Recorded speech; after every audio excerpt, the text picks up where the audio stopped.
This is another question that I have got many times. Why did Hitler use the swastika symbol? So the symbol that we are referring to as the swastika is an ancient symbol that is found throughout Eurasia. In other episodes, I have uh, spoken about the fact that before the Christianization of Europe, the entirety of Eurasia, stretching from India in the east to Ireland in the west, was a single cultural continuum. You had the same culture essentially spread across this vast region, and you had lots of different local manifestations of this culture with different traditions and different names, but they were all manifestations of the same underlying overall ancient culture.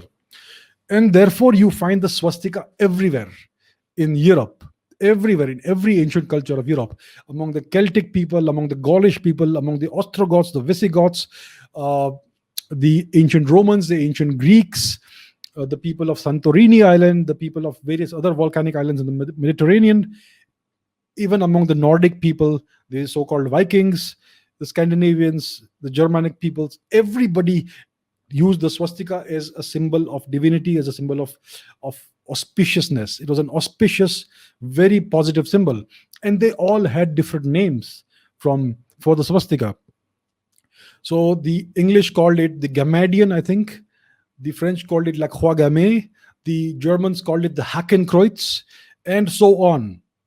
So the symbol that Hitler used was the Hakenkreuz. He called it the Hakenkreuz. The Nazis called it the Hakenkreuz. It is only after the defeat of the Third Reich and the death of Hitler when people rewrote history, and then they inserted the Sanskrit name swastika in there.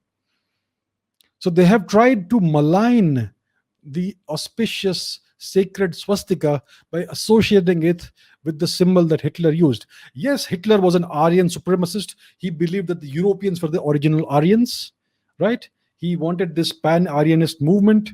He claimed supremacy, racial supremacy for the Aryan peoples. And he tried to associate this Hakenkreuz, the hooked cross, with the Aryan race. He needed a potent, powerful symbol for his political movement. So he took this Hakenkreuz, he twisted it further and turned it into a symbol of evil, but that was the Hakenkreuz. It was not the Indian Hindu dharmic swastika. It is later that historians inserted the name swastika instead of the Hakenkreuz. So that is one of the ways in which historians have been maligning India and Hinduism. So Hitler did whatever he did. He was an evil man. He was a monster. And they have tried to associate our sacred auspicious symbol, which is used across Asia as a symbol of auspiciousness.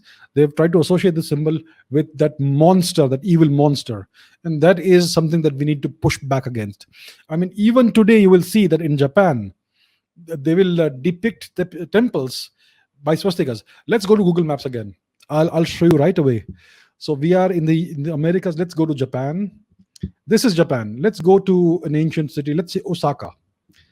Let's go into Osaka and let's look for temple. I'm going to search for temple. Just temple. And can you see this? You have the Buddhist swastika, the reverse swastika, which is used to depict temples across Japan. So that is how auspicious this symbol is in Japan, across the dharmic world, across the Buddhist world, the Eastern Asian world. And that is the symbol these people have tried to malign by associating it with that genocidal monster. So this is something we need to fight back against. We need to reclaim the swastika as an auspicious symbol, as a symbol of good, not of evil. And I think in the future, I will do a session about this ancient symbol. It's a very interesting topic.